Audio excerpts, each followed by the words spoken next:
அன்பார்ந்த நேயர்களே, யார் இவர் நிகழ்ச்சிக்கு உங்களை வரவேற்பதில் மிக்க மகிழ்ச்சி அடைகிறேன்.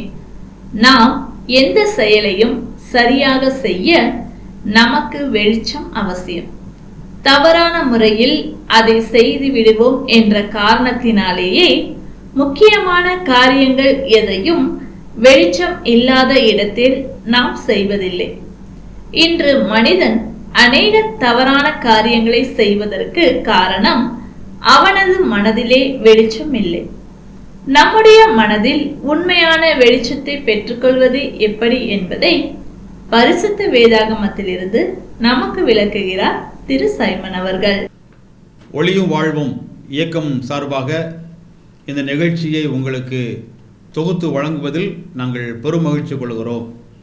யார் இவர்?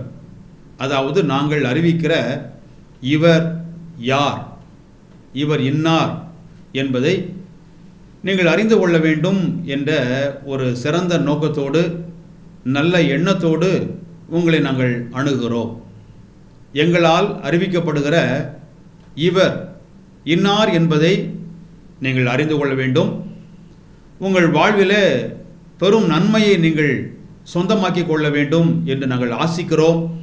அதற்காக சர்வ வல்லமை உள்ள ஆண்டவரிடத்தில் உங்களையெல்லாம் நாங்கள் நேரடியாக பார்க்கவில்லை என்றாலும், உங்களுக்கு எங்களோடு நேரடியான எந்த அறிமுகம் இல்லை என்றாலும், உங்கள் எல்லாருக்காகவும் நாங்கள் மனதார வேண்டுகிறோம். அவர் உங்களுக்கு எல்லா விதமான தெளிவையும் அறிவையும் நன்மைகளையும் நிறைவாய் தருவாராக.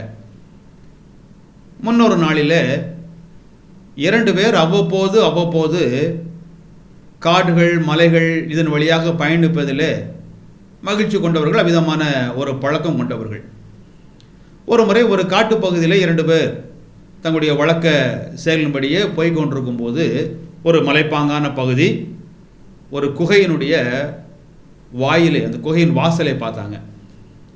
அப்போ இவர்களுக்கு ஒரு ஆசை, இந்த குகைக்கு உள்ளே நுழைந்து எங்கு வரைக்கும் இந்த குகை செல்கிறது என்பதை பார்க்க வேண்டும் என்ற ஆசை. இப்போ வெளியே இருந்து எட்டி பார்த்தால் குகையினுடைய மறுபக்கம் தெரியலை, உள்ளே எந்த வெளிச்சமும் கிடையாது, இருளாக இருக்கிறது. ஆனாலும் போகணும், எப்படியாவது அதை பார்க்க வேண்டும் என்ற ஒரு ஆசை. ஒரு நாள் இதற்காக காத்திருந்தாங்க. கையில் விளக்கு எடுத்துக்கொண்டு இந்த குகைக்குள்ளே போகணும் என்ற ஒரு ஆசையோடு திட்டத்தோடு வந்தாங்க. ஒரு நண்பர் வெளியே இருந்து கொண்டார், இன்னொருவர் துணிந்து போனார். வாழ்க்கையிலே துணிவு என்பது அவசியம்தான். துணிந்தவனுக்கு துக்கம் இல்லை என்றெல்லாம் நம்ம ஊரில் சொல்வார்கள். ஆனால் இந்த துணிவு, இவர் எடுத்திருக்கிற இந்த முடிவு நல்ல துணிவா இல்லை என்றால் அது துக்கத்தை வருவிக்குமா என்பது தெரியாது. போக வேண்டும் என்று ஒரு திட்டம் எடுத்தார். அந்த குகைக்குள்ளே இப்பொழுது ஒரு சிறு விளக்கை வைத்துக்கொண்டு உள்ளே நுழைந்தார். கொஞ்சம் தூரம் போக போக இந்த குகைக்கு முடிவெல்லாம் தெரியவில்லை, நீண்ட தூரம் போவது போல் இருக்கிறது. இந்த விளக்கு வெளிச்சத்திலே உள்ளே போகிறார், தனிமையாக போகிறார். பெரிய பாதையெல்லாம் ஒன்றும் தெரியலை, யாரும் முன்னாலே போன சுவடுகள் எதுவும் இல்லை. போய்கொண்டே இருக்கிறார். சிறிது தூரம் போன உடனே, கொஞ்சம் தூரம் போனதுக்கப்புறமாக இந்த விளக்கு கொஞ்சம் கொஞ்சமாக மங்கினது. இன்னும் சிறிது தூரம் போன உடனே இந்த விளக்கு முற்றிலுமாக அணைந்து போய்விட்டது. இப்போ நம்ம எங்கே இருக்கிறோம், அடுத்து எந்த பக்கம் போக வேண்டும், இல்லை என்றால் பாதுகாப்பாக எப்படி திரும்பி வர வேண்டும் என்பது எதுவுமே அவருக்கு தெரியல. என்ன செய்வது? இப்பொழுது சத்தமிட்டு கூப்பிட்டாலும் வெளியில் குரல் கேட்காது. இந்த குகைக்கு அந்த பக்கம் திறந்த வெளி இருக்குமா, சாதாரண பாதையில் போய் நுழைந்து விடலாமா என்பதும் கண்ணுக்கு தெரியலை. ஆனாலும் தடுமாற்றத்தோடு தடுமாறி மறுபடியும் அவர் முன்னேறி போகிறார். அப்படி முன்னாலே செல்லும் பொழுது திடீரென்று ஒரு பெரிய பாதாளம் போன்ற ஒரு குழியில் இவர் தவறி சறுக்கி கீழே விழுந்து விட்டார். இப்பொழுது ஒன்றுமே செய்ய முடியாது. விழுந்த நிலையை பார்க்கிறார். இப்பொழுது மிகப்பெரிய ஆபத்துக்குள்ளே சிக்கிக்கிட்டோம். சுற்றிலும் பார்த்தால் இருளாக இருக்கிறது, வெளிச்சமே இல்லை. தன்னுடைய நிலையெல்லாம் பரிதாப நிலையை உணர்ந்தார். ஒன்றுமே செய்ய முடியலை. இதே போல தான் பாருங்கள், அநேக மக்களுடைய வாழ்க்கையில் இருள், தான் எங்கே போகிறோம், எங்கே இருக்கிறோம் என்பதை கண்ணுக்கு மறைத்து அபாயமான இடத்தெல்லாம் கொண்டு போய் சேர்க்கக்கூடியதாகத்தான் வாழ்க்கையின் இருள். இவர் குகையில் போய் சிக்கி கொண்டது போல ஆண்டவராய் இயேசு தம்முடைய வார்த்தையிலே இவ்விதமாக சொல்லியிருப்பதை நான் உங்களுக்கு காண்பிக்க விரும்புகிறேன். இருளில் நடக்கிறவன் தான் போகிற இடம் இன்னதென்று அறியான். வெளிச்சம் இருக்குமானால் போகிற பாதை நமக்கு தெரியும். இந்த வழியிலே போகிறோம், இந்த இடத்துக்கு தான் போகும் என்று நாம் அறிந்து கொள்ளலாம். ஆனால் இயேசு சொல்லுகிறார், ஒருவன் இருளிலே நடந்தால் தான் போகிற பாதை, தான் போகிற வழி இன்னதென்று அறியான். மற்றொரு சந்தர்ப்பத்தில் இந்த இயேசு ஆண்டவர் சொன்னதையும் நாங்கள் உங்களுக்கு காண்பிக்க விரும்புகிறோம். கண்ணானது சரீரத்தின் விளக்காயிருக்கிறது.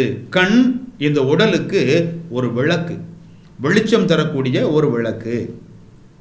உன் கண் தெளிவாயிருந்தால் உன் சரீரம் முழுவதும் வெளிச்சமாயிருக்கும். உன் கண் கெட்டதாயிருந்தால் உன் சரீரம் முழுவதும் இருளாயிருக்கும். அப்போ கண்ணுக்கு பிரகாசம் இருக்குமானால், கண்ணுக்கு வெளிச்சம் இருக்குமானால் உடலுக்கு வெளிச்சம், நாம் போகிற பாதையை அறிந்து கொள்ள முடியும், தெளிவான பாதையில் பாதுகாப்பாக பயணிக்க முடியும். இப்போ கண்களுக்கு பிரகாசம் இல்லை, கண்களுக்கு முன்பாக இருள் இருக்குமானால் சரீரத்திற்கும் வெளிச்சம் இல்லை, போகிற பாதையும் தெரியாது. அதையும் மீறி பயணித்தால் இந்த குகையில் இந்த மனிதன் விழுந்தது போல அபாயமான நிலைக்கு தள்ளப்பட்டு போகலாம். இவன் விழுந்தான், ஒன்றுமே செய்ய முடியவில்லை. ஆனால் இவனுடைய சட்டை பைக்குள்ளே ஒரு தீப்பெட்டியை எடுத்து கொண்டு போயிருந்தான். அந்த தீப்பெட்டி எடுத்து ஒரு குச்சியை உரசி அந்த தீக்குச்சியின் வெளிச்சத்தை வைத்து தான் இருக்கிற இடம் என்ன, சுற்றிலும் என்ன இருக்கிறது என்பதை இவன் பார்த்தான். அதற்கு முன்பது நிலைகுலைந்து போனவன், என் வாழ்க்கை முடிந்து விட்டது அவ்வளவுதான் என்றெல்லாம் போனவன் இந்த வெளிச்சத்தை வைத்து பார்த்தவுடனே ஒரு ஆச்சரியம் அவனுக்கு இருந்தது, ஒரு நம்பிக்கை துளிர்த்தது. என்னவென்று கேட்டிங்கன்னா, அவன் எந்த இடத்துல விழுந்திருந்தானோ அங்கே இருந்து ஏறி வருவதற்கு படிகள் எதுவும் இல்லை. ஆனால் ஒரு உறுதியான பலமான ஒரு பெரிய கயிறு கட்டி தொங்க விடப்பட்டிருந்தது. அந்த கயரை இந்த வெளிச்சத்தில் பார்த்தவுடனே இவனுக்குள் நம்பிக்கை வந்தது. ஒரு சின்ன வெளிச்சம் இவனுடைய இந்த மரண தருவாயில் நம்பிக்கையை இழந்து மிகவும் விரக்தியான நிலைமையில் அவனுக்கு ஒரு உறுதுணையான மாற்றத்தை கொடுத்தது இந்த சின்ன வெளிச்சம். அந்த தீக்குச்சியினாலே வருகிற இந்த பிரகாசத்தினாலே தான் விமோசனம் அடைவதற்காக நல்வாய்ப்பாய் இருந்த அந்த கயரை இவன் கண்டுபிடித்தான். கீழே விழுந்ததினாலே அவனுக்கு காயம், வேதனை, ஆனாலும் உயிர் காக்க வேண்டுமே, தப்பிக்க வேண்டுமே என்ற ஒரு முனைப்போடு கூட அந்த கயிறை பிடித்து மெல்ல மெல்ல ஏறி அவன் வெளியே வந்து கரை சேர்ந்தான். அவனுடைய உயிர் காப்பாற்றப்பட்டது. பாருங்க, நம்ம வாழ்க்கையில் கண்களுக்கு ஒளி எவ்வளவு முக்கியமோ அதுபோல மனதிலும் ஒளி மிக மிக அவசியம். கண்களுக்கு நல்ல பார்வை இருக்கிறது, ஆகவே நன்றான பாதையிலே சிறப்பான வழியிலே நாம் பயணிக்கிறோம். மனதில் ஒளி இல்லை என்றால், மனதிலே இருள் இருந்தால் சரியான பாதையில் பயணிக்க முடியாது. கண்களுக்கு தெரிந்த பாதையில் போனாலும் அந்த பாதையில் நடத்துவது எது என்று கேட்டால் மனம்தான். மனம் என்ன சொல்லுகிறதோ அதைத்தான் மனிதன் செய்கிறான். மனம் எதை விரும்புகிறதோ அதைத்தான் மனிதன் நிறைவேற்றுவதற்காக எல்லா வகையிலும் முயற்சி செய்கிறான்.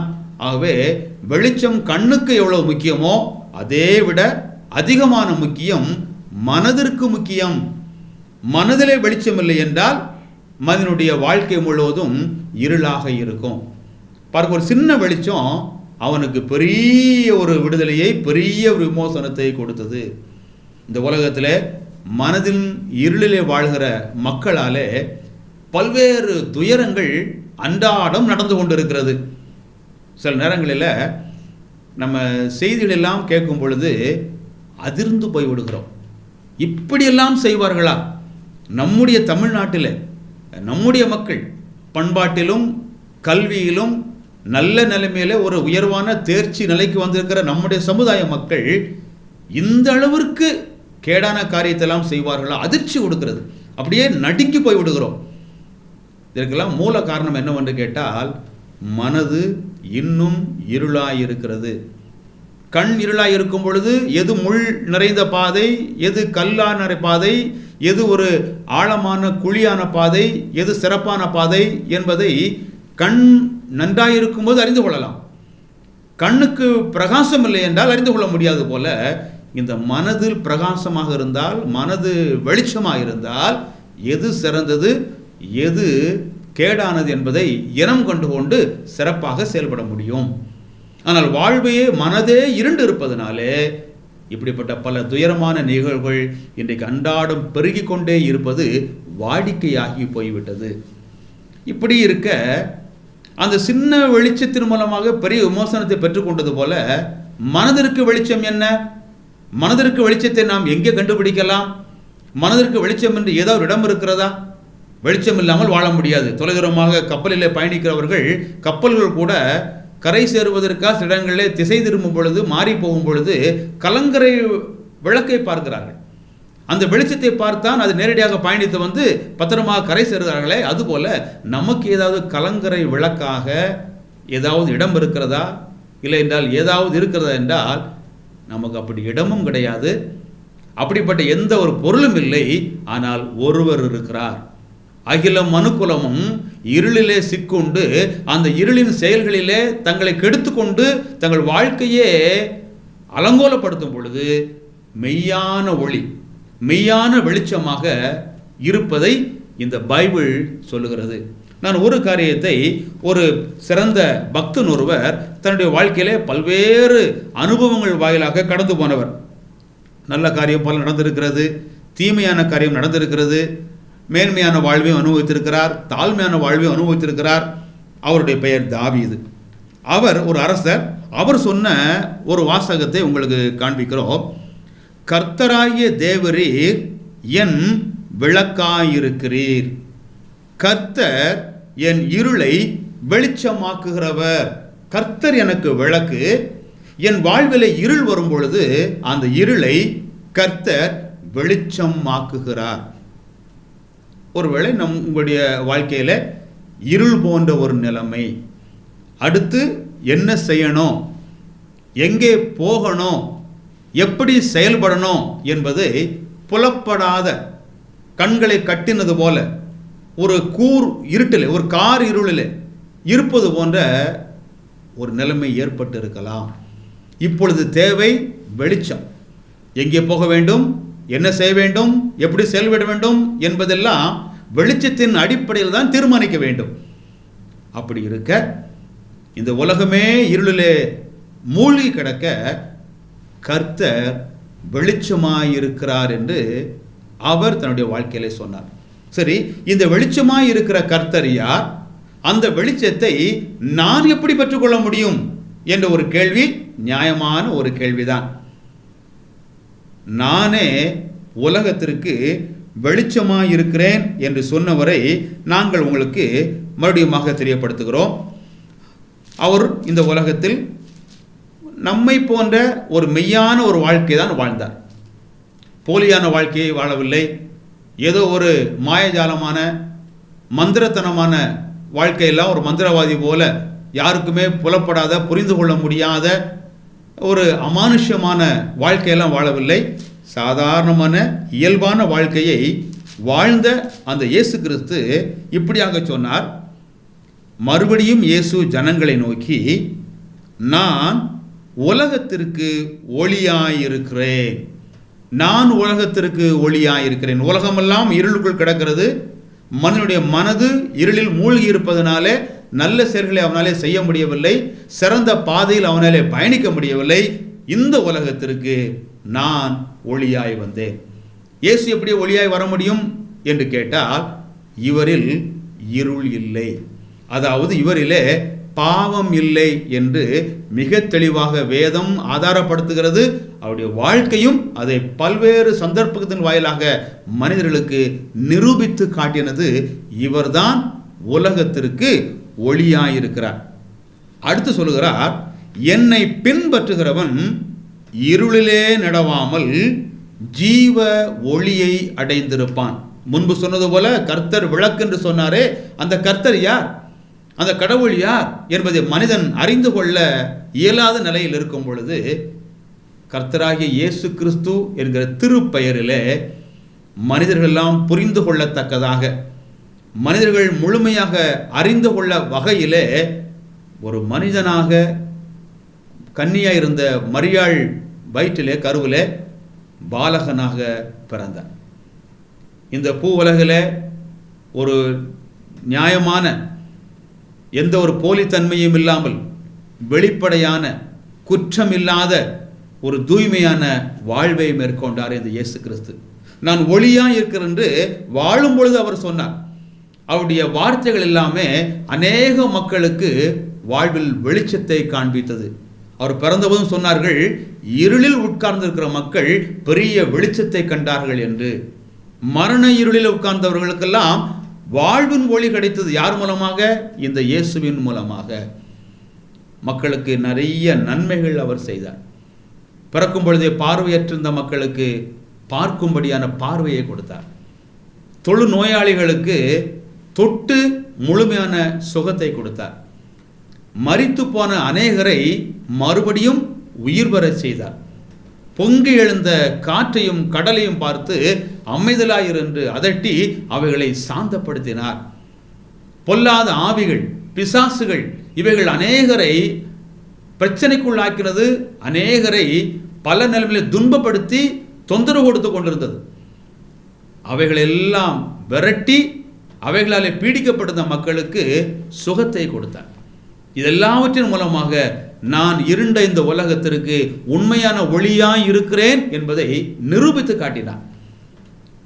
இருளே மிகப்பெரிய இருள் பாவ இருள். பாவம் என்பது இருள். மனிதனுடைய மனது அந்த பாவ இருளினாலே ஆட்கொள்ளப்பட்டிருக்கிறது. அந்த பாவம் அகலும் வரைக்குமாக ஒளியை அவன் பார்க்க முடியாது. ஆகவேதான் அந்த இருளை நீக்குவதற்காக ஒளியாய் வந்தவர் இயேசு கிறிஸ்து. அவரிலே பாவமே இல்லை, அவரிலே இருளே இல்லை. இதை மனிதர்கள் புரிந்து கொள்வதற்காகத்தான் இந்த பூ உலகிலே ஒரு மெய்யான மனிதனாக ஒரு இயல்பான வாழ்க்கையை அவர் மேற்கொண்டார். இந்த ஒளியை மனிதர்கள் புரிந்து கொள்ள வேண்டும், மனிதர்கள் பெற்றுக்கொள்ள வேண்டும் என்பதற்காக அவர் வாழ்க்கையை நிரூபித்து பல காரியங்களை காண்பித்தார். இறுதியிலே பாவம் அகன்றால்தான் மனிதனுக்கு அந்த பிரகாசம் கிடைக்கும், அந்த ஒளி கிடைக்கும். அந்த பாவத்தை அகற்றுவதற்காக, அந்த பாவ இருளை நீக்குவதற்காக பலி தேவைப்பட்டது. அந்த பலி, மனிதனாலே செலுத்தப்படுகிற பலிகள் எல்லாம் கடவுளுடைய பார்வையிலே தகுதியானவைகள் அல்ல. என்றால் எல்லாமே குறைவுள்ளவைகள். ஆகவேதான் குறைவு இல்லாத நிறைவான கடவுளாலே ஏற்றுக்கொள்ளக்கூடிய ஒரு பலி என்றால் ஆண்டவராகிய இயேசு கிறிஸ்து ஒருவர் தான். அவர் இந்த மனுமக்கள் எல்லாருடைய பாவ இருளிலிருந்து விடுதலை கொடுப்பதற்காக மனுக்குலம் அனைத்தும் செய்த பாவங்களையும் தன் பெரிலே அவர் தாமாக மனமும் வந்து ஏற்றுக்கொண்டார். இதற்காகவே வந்தேன் என்று பல்வேறு இடங்களிலே சொன்னார். அந்த இயேசு கிறிஸ்து அந்த பாவங்களுக்காக சிலுவையிலே தன்னை பலியாக அர்ப்பணித்து கொடுத்தார். கைகளில் ஆணி அடித்தார்கள், கால்களில் ஆணி அடித்தார்கள். அவருக்கு எல்லா ஆற்றலும் வல்லமையும் உண்டு. இதெல்லாம் மீண்டு வந்திருக்கலாம். ஆனாலும் பாவ இருளிலிருந்து மக்களுக்கு வாழ்வின் வெளிச்சத்தை கொடுக்க வேண்டும் என்றால், பாவம் நீக்கப்பட வேண்டும் என்பதற்காக தன்னையே பலியாய் ரத்தத்தை எல்லாம் சிந்தி உயிரை விட்டார். உண்மையாக மரித்தார். 3 நாட்கள் கல்லறையிலே அடக்கம் பண்ணப்பட்ட நிலையில் இருந்தார். 3ஆம் நாளிலே உயிர்த்து எழுந்தவர் சொல்கிறார், நான் ஒளியாயிருக்கிறேன். அடுத்து என்ன சொல்கிறார்?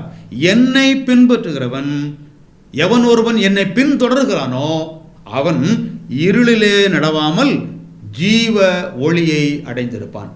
நான் முன்பு சொன்ன அந்த சம்பவத்தில் அந்த சின்ன தீக்குச்சியின் வெளிச்சத்தை கண்டவன் அந்த கயரை, தன்னுடைய உயிரை தப்புவதற்கான மார்க்கத்தை கண்டு அவன் மறுபடியுமாக ஒரு பாதுகாப்பை அடைந்தது போல, இன்றைக்கும் இருளிலே கிடக்கிற மனிதர்களுக்கு வாழ்வை பெற்றுக்கொள்வதற்கு இயேசு கிறிஸ்து தம்மை வெளிப்படுத்தி இருக்கிறார்.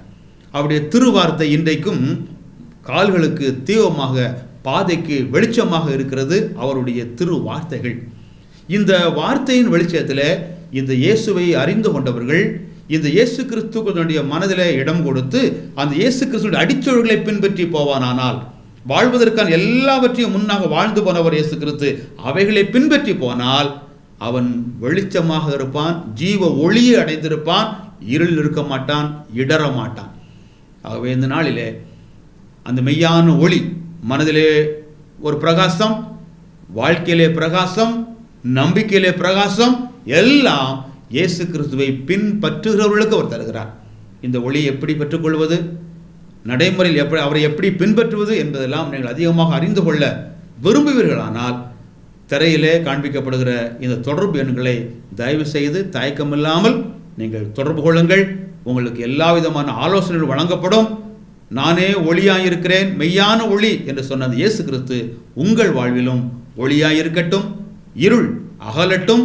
நல்ல பிரகாசமான வாழ்க்கை, பிரகாசமான பாவ மன்னிப்பு கொண்ட ஒரு விடுதலை வாழ்க்கை, ஒரு நம்பிக்கையின் வாழ்க்கையை இந்நாளிலே கர்த்தராகிய இயேசு கிறிஸ்து உங்களுக்கு தந்தரல வேண்டும் என்று நாங்கள் வாழ்த்துகிறோம். அவர் உங்களை ஆசீர்வதிப்பாராக. ஆமென். நீங்கள் இயேசுவின் அன்பையும் பாவ மன்னிப்பையும் நித்திய ஜீவனையும் பெற்றுக்கொள்ள வேண்டுமானால் அவரே உங்கள் பாவத்திற்காக தேவன் அருளிய பலி என உணர்ந்து விசுவாசத்துடன் அவரை உங்கள் வாழ்க்கையில் ஏற்றுக்கொள்ளுங்கள். இது உங்கள் இருதயத்தின் வாஞ்சியை வெளிப்படுத்துமானால் இந்த விசுவாச ஜெபத்தை இப்பொழுதே ஜெபியுங்கள். அப்பொழுது அவர் உங்கள் வாழ்க்கையில் வருவார். இது ஒரு ஜெபத்தின் மாதிரி. முதலில் நான் சொல்கிறேன். ஆண்டவராகிய இயேசுவே, நீர் எனக்கு தேவை. என் பாவத்திற்காக நீ சிலுவையில் மரித்ததுக்கு நன்றி.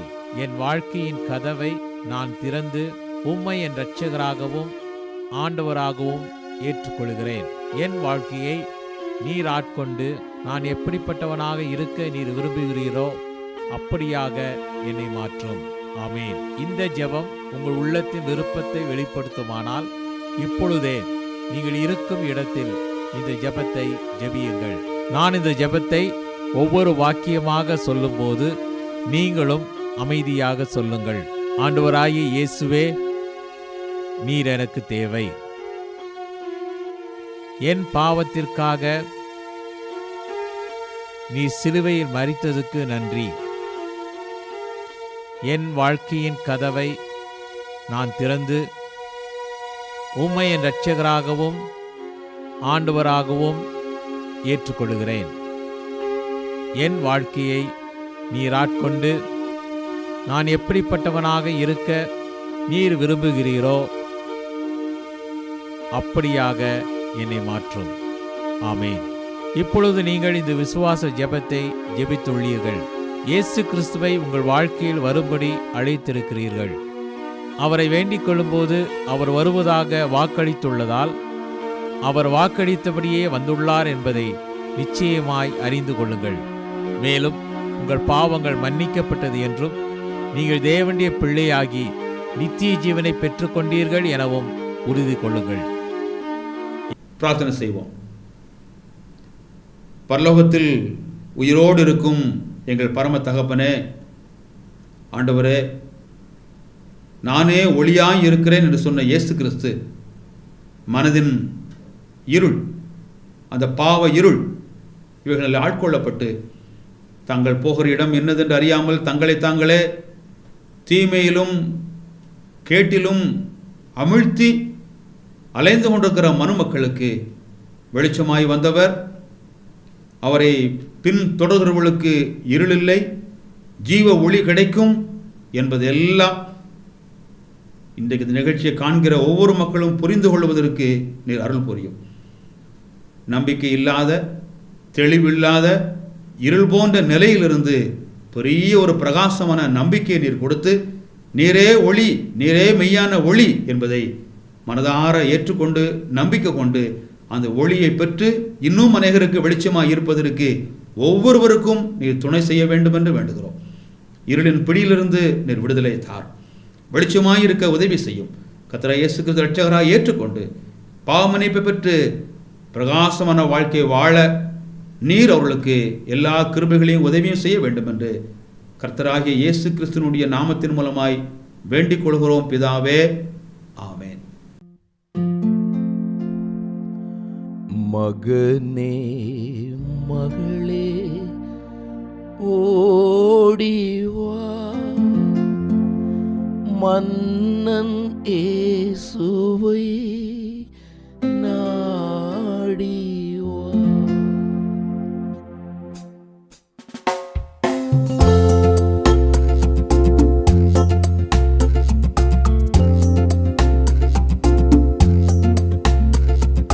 மகனே மகளே ஓடிவா, மன்னன் இயேசுவை நாடிவா.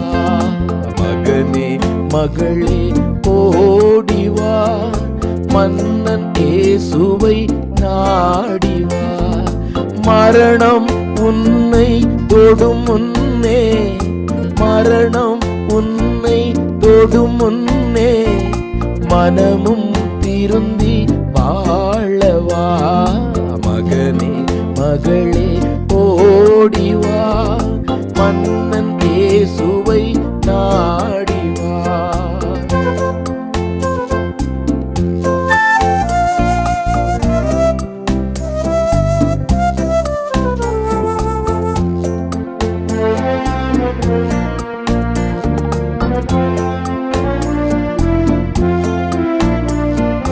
வானமும் பூமியும் அழிந்துவிடும், வாழ்வும் ஒரு நாள் முடிந்துவிடும்.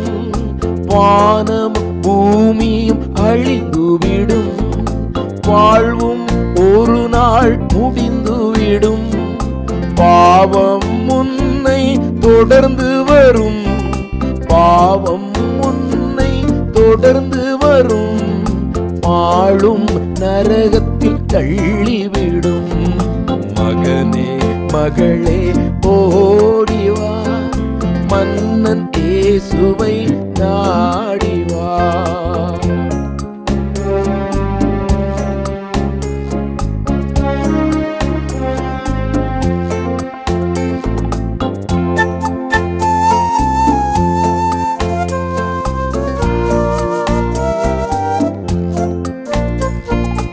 உடலை மரணம் சாய்த்துவிடும், உயிரோ போகும் தேவனிடம்.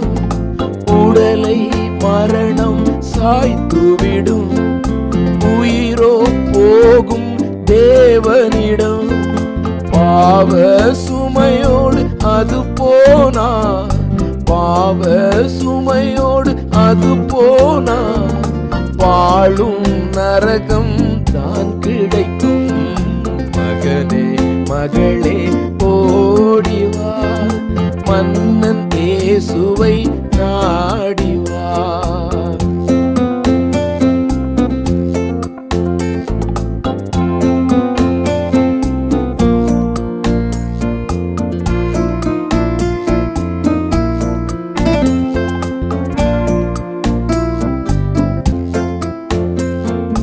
பாவத்தின் சாபம் நீங்கிடவே, பரலோக வாழ்வில் மகிழ்ந்திடவே. பாவத்தின் சாபம் நீங்கிடவே, பரலோக வாழ்வில் மகிழ்ந்திடவே. பாடுகள் கொண்ட இயேசுவையே, பாடுகள் கொண்ட இயேசுவையே பற்றிக் கொள்வாய் இப்பொழுதே. மகனே மகளே ஓடிவா, மன்னன் இயேசுவை நாடிவா. மகனே மகளே ஓடிவா, மன்னன் இயேசுவை நாடிவா.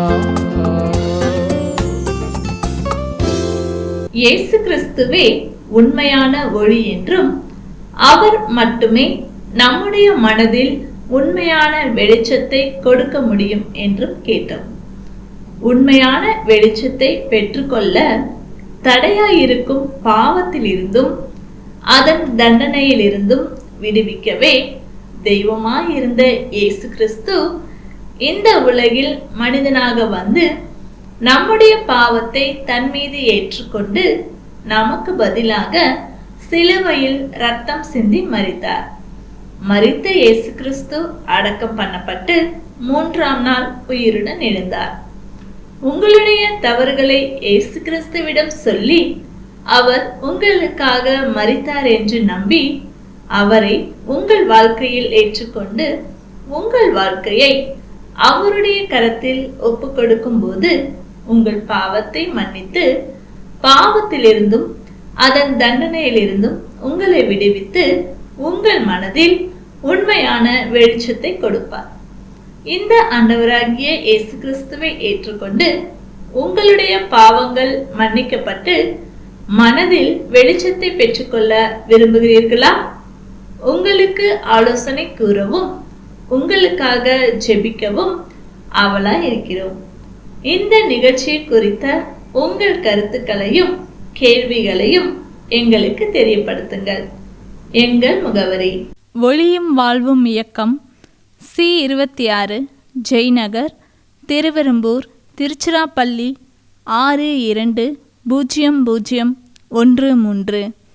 அலைபேசி எண் 7598137441 மற்றும் 9487007441.